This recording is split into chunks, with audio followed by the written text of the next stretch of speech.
El Ministerio Apostólico Altar de Jehová de Eclesia presenta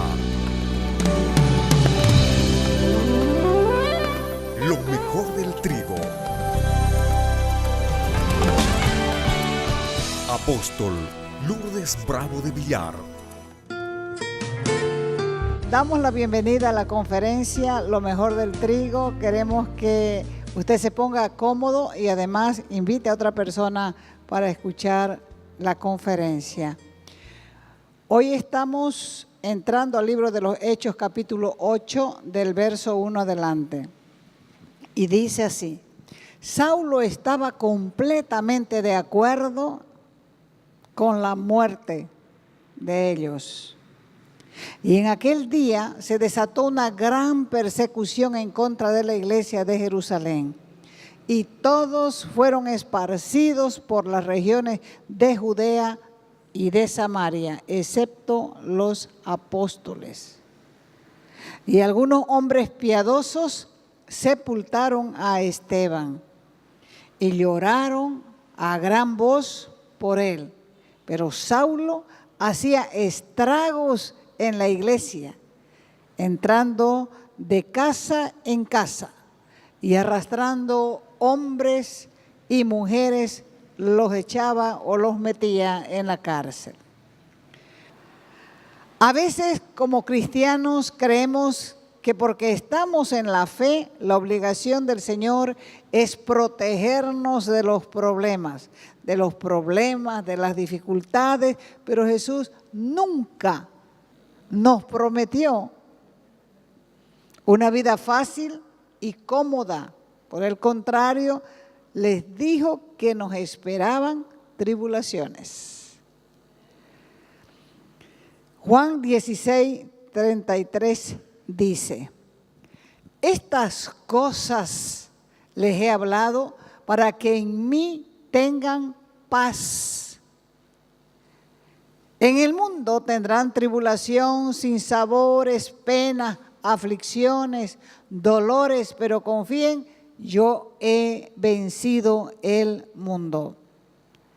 Después de todo, Cristo mismo no estuvo libre de aflicciones, de angustia, de desesperación, y fueron tantas veces las aflicciones y los dolores que fue llamado varón de dolores.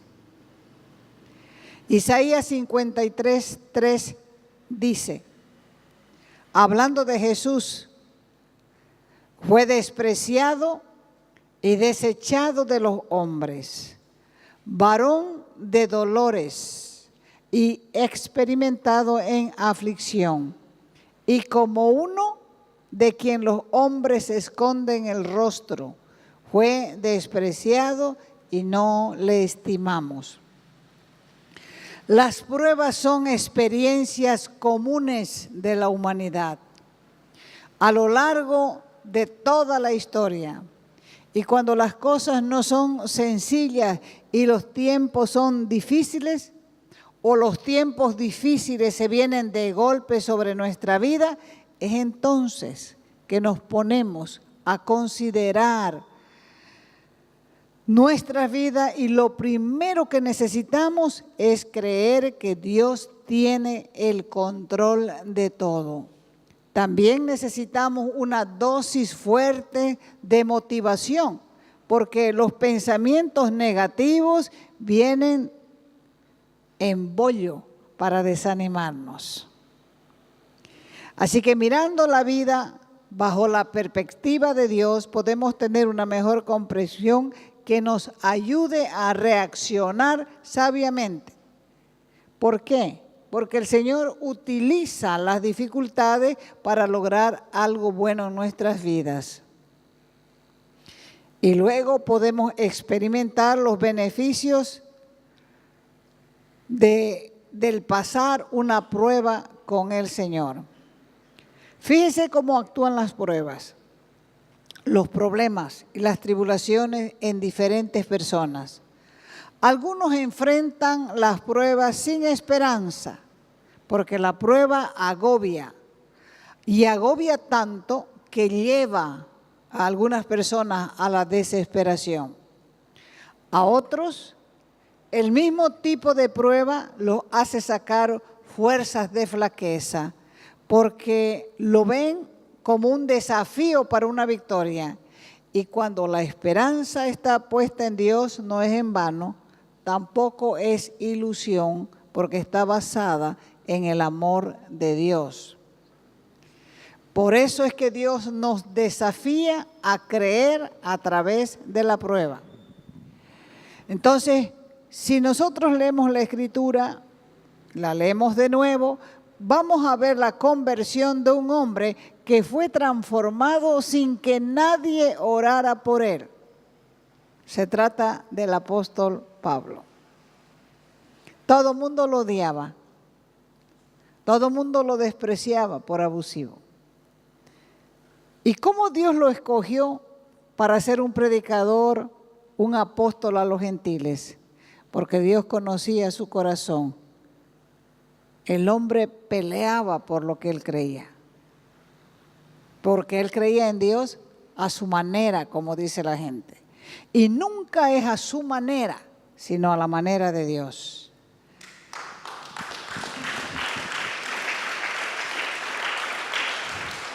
Por eso lo que leímos al principio dice que Saulo estaba de completo acuerdo con los que mataron a Esteban.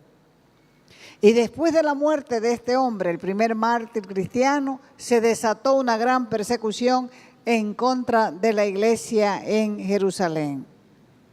Este Saulo de Tarso fue conocido como perseguidor de la iglesia, pero Dios cambió la vida de este hombre sin que nadie orara por él para que se convierta. Y si Dios cambió la vida de este hombre sin que nadie orara por él, ¿cómo no cambiará la vida de tus seres queridos por los que tanto lloras en la presencia de Dios? Por experiencia, muchas veces oramos a Dios pidiendo por algo que nunca llega y hasta parece que las cosas se ponen peor. Eso es precisamente una señal buena. Porque mientras más feas se ponen las cosas, más cerca está la victoria. Mientras más cruel se pone la guerra, más cerca está de terminar. Entonces la muerte de Esteban causó diferentes impresiones en la gente. Por ejemplo, en Saulo fue una victoria. Para Saulo era una victoria. Estaba satisfecho de haber tomado parte, de haber consentido en su muerte y hasta había cuidado la ropa de los asesinos. Para los hombres piadosos fue una muerte muy triste. Lloraron, lo enterraron, hicieron duelo por él. Pero de ahí para adelante se desató una persecución en Jerusalén. Se podría pensar que el testimonio y las oraciones de Esteban, un hombre justo, podían parar la persecución, pero más bien fue el inicio, la señal del inicio de una cruel y encarnizada persecución que obligó a los cristianos a esparcirse, a buscar seguridad en los lugares más lejanos. Y sin saberlo, cumplieron de esa manera lo que Jesús había dicho. Me seréis testigos en Jerusalén, en Judea, en Samaria y hasta lo último de la tierra. Solo los apóstoles se mantuvieron firmes en Jerusalén.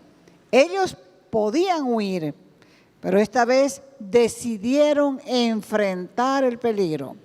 Además, parece que a los que perseguían eran a los creyentes griegos. Por eso Pablo asolaba la iglesia con crueldad, con brutalidad, con sadismo. Y Dios sacó de esta maldad un bien, porque la persecución llevó adelante su plan. ¿Cuál era su plan? Que los creyentes vayan de Jerusalén a Judea, a Samaria y hasta lo último de la tierra. Hechos 8:4 dice, pero los que fueron esparcidos, los correteados, los perseguidos, iban por todas partes anunciando que el Evangelio. Y antes de su muerte, Jesús les había prohibido, no vayan a los gentiles, les había dicho. No entren a las ciudades de los samaritanos.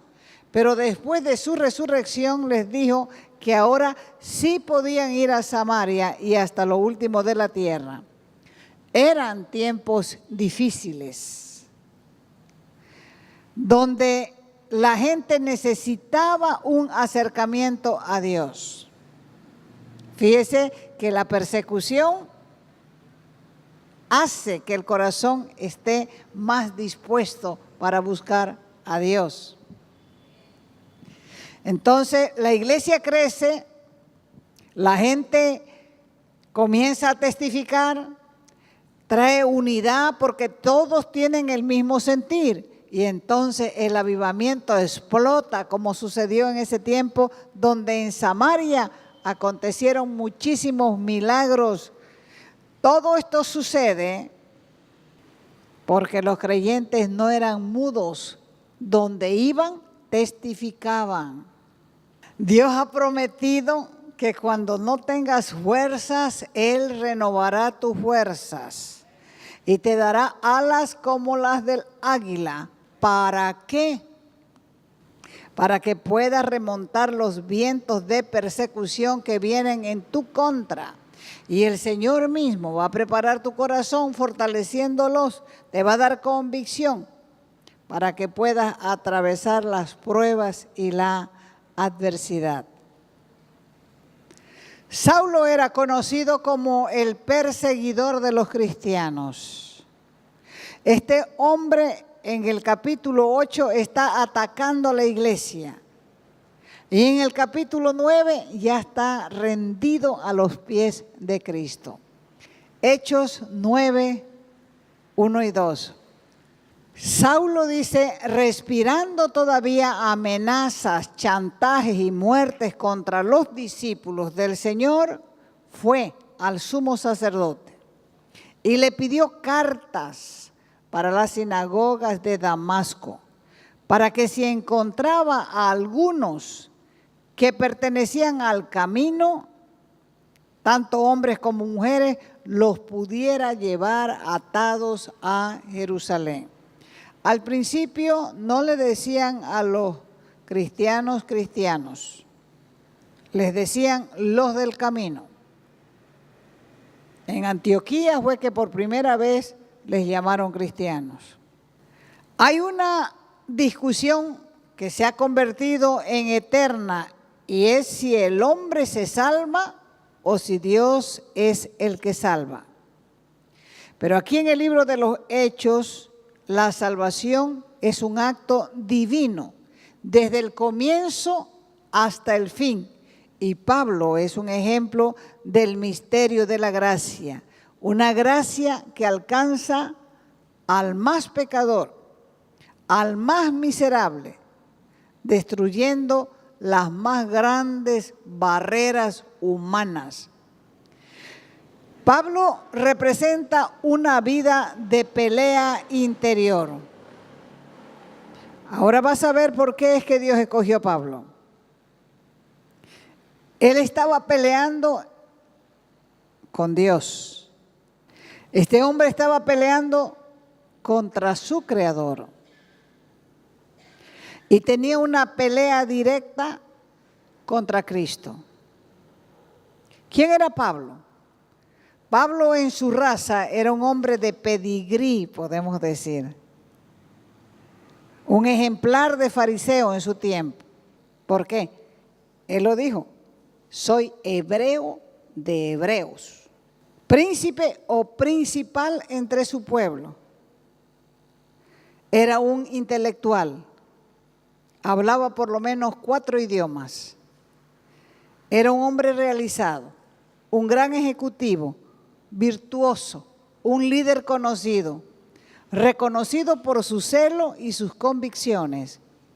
Alumno del renombrado Rabino Gamaliel, que era como estudiar hoy en la Universidad de Harvard o en la Sorbona de París. Así que para Saulo, la aparición de Jesús era un peligro. En su ignorancia la llamó secta.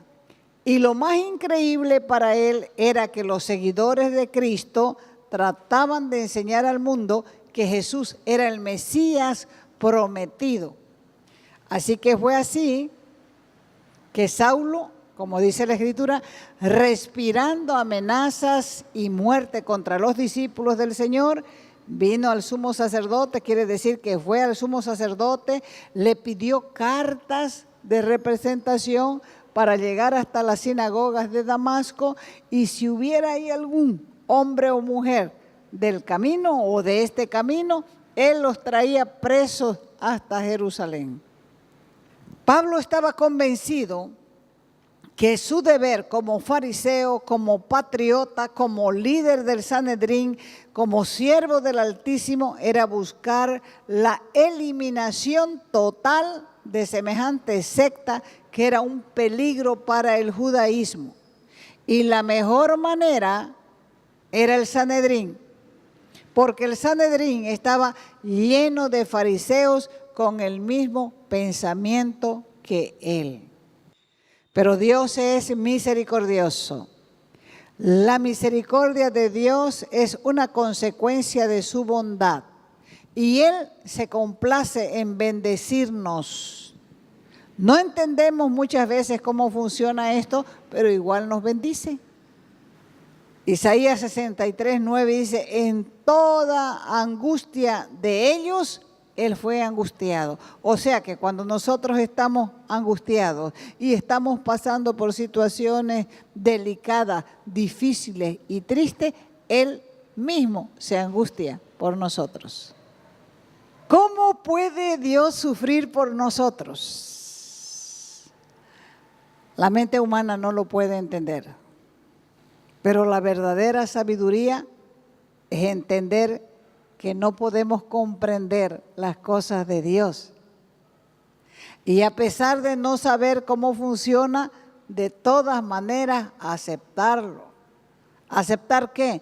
Aceptar que cuando sufrimos, Dios sufre con nosotros. Jesús pagó una deuda que no había contraído en beneficio de otros que estaban profundamente endeudados, de otros que no podían pagar su deuda. Él no tenía que morir en la cruz, pero Él eligió hacerlo. Uno de los ejemplos más cercanos a la misericordia de Dios es el amor de una madre. Una madre siempre cree que hay solución para su hijo, que hay solución para su hija, aunque nadie dé un centavo por él o por ella. Las malas reacciones a las dificultades, a las aflicciones, a los problemas, a las desgracias, nos hacen fracasar. ¿Por qué? Porque no entendemos las cosas. Nos ofuscamos, nos cegamos y cuando estamos así no podemos pensar. Santiago capítulo 1, verso del 2 al 4.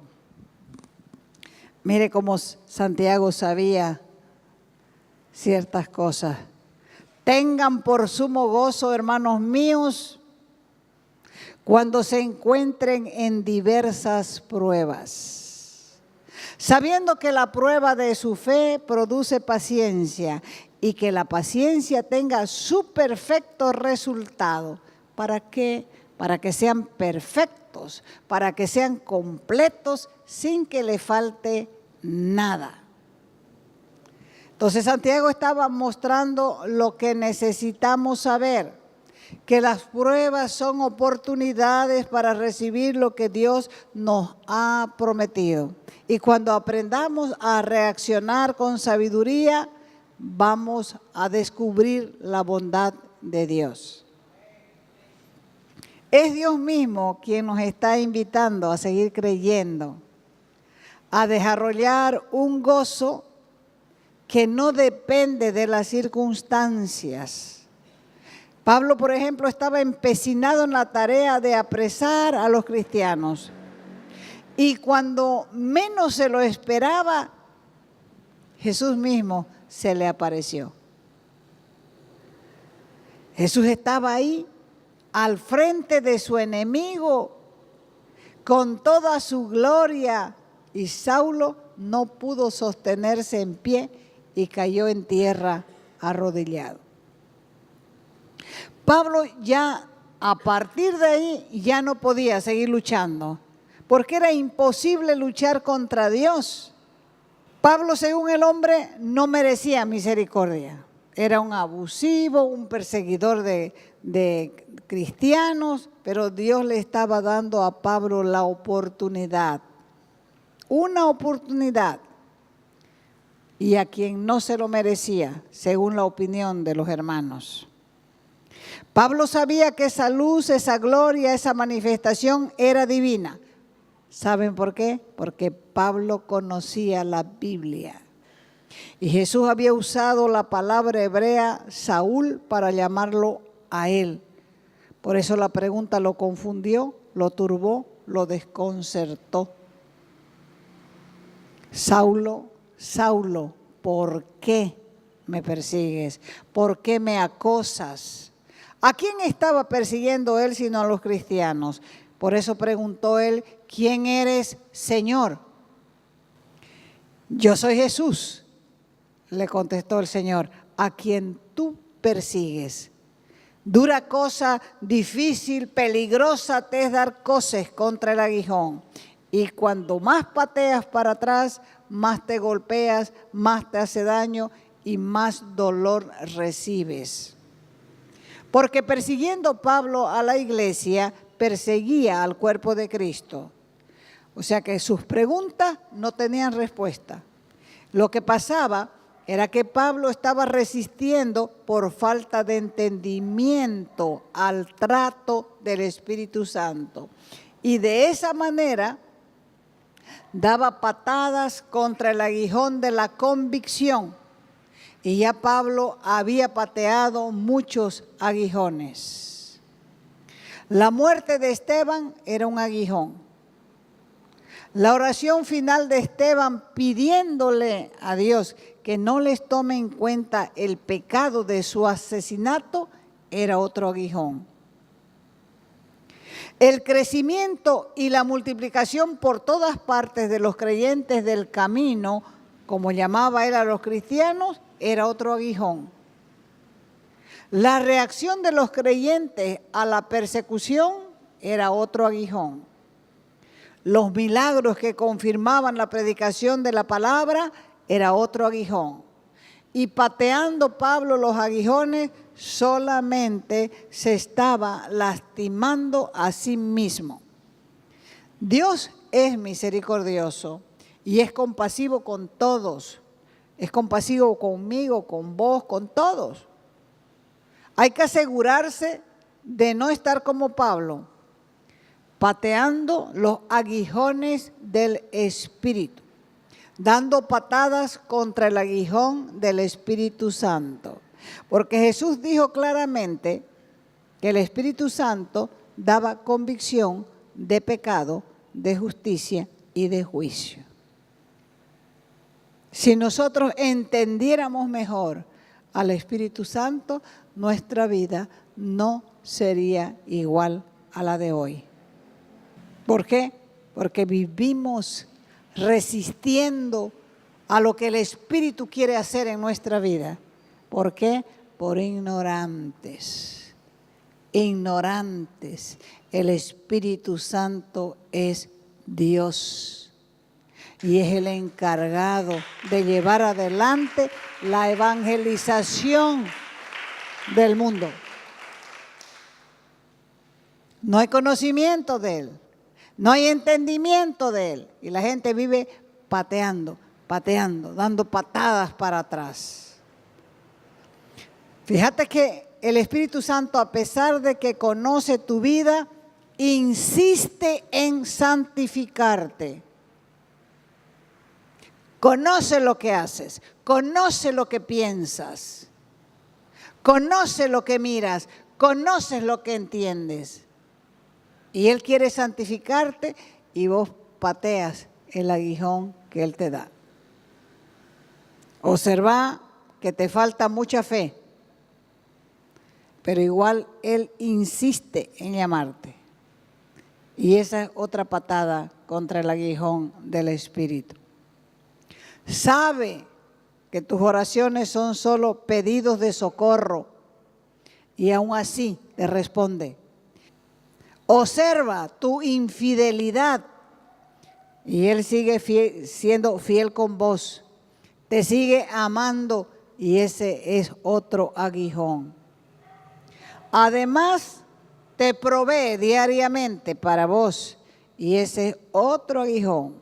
Y cada vez que te resistes a su convicción, a pesar de su ilimitado amor, te estás hiriendo a vos mismo. Así que, ¿qué es lo que quiere Dios? Que despiertes y que sepas que Dios es más grande que tu problema y que los milagros suceden cada día. El tuyo ya viene, porque Dios no tiene problemas con el tiempo.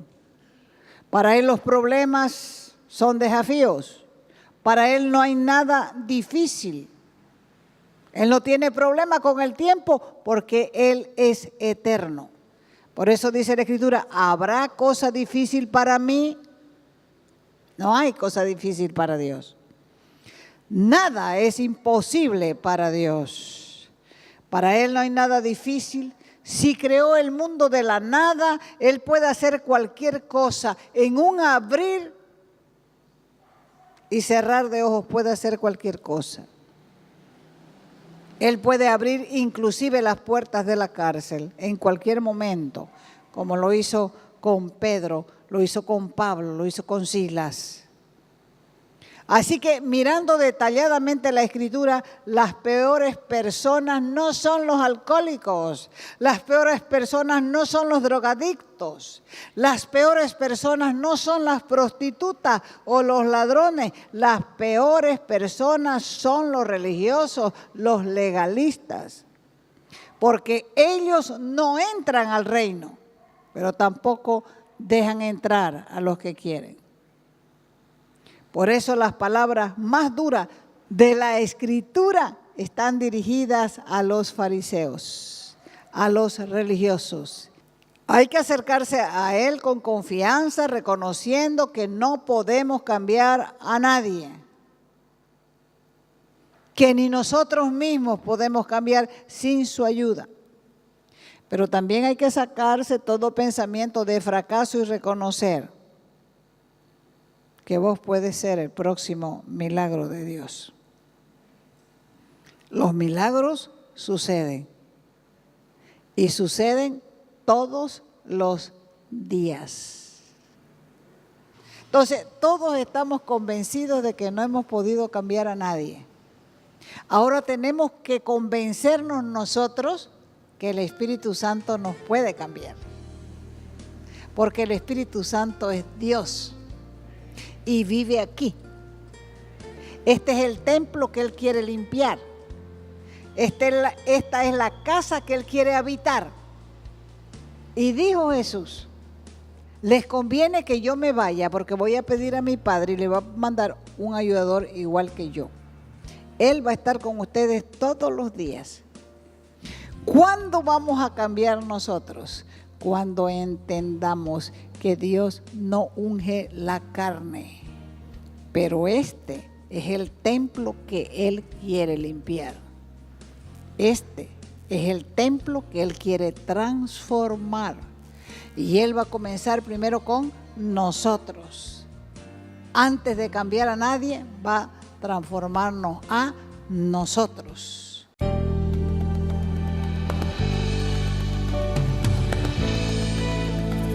Te invitamos a nuestras conferencias los días viernes, sábados y domingos a las 20 horas y el domingo a las 10 de la mañana. Calle Nicolás Suárez, esquina Félix Pinto.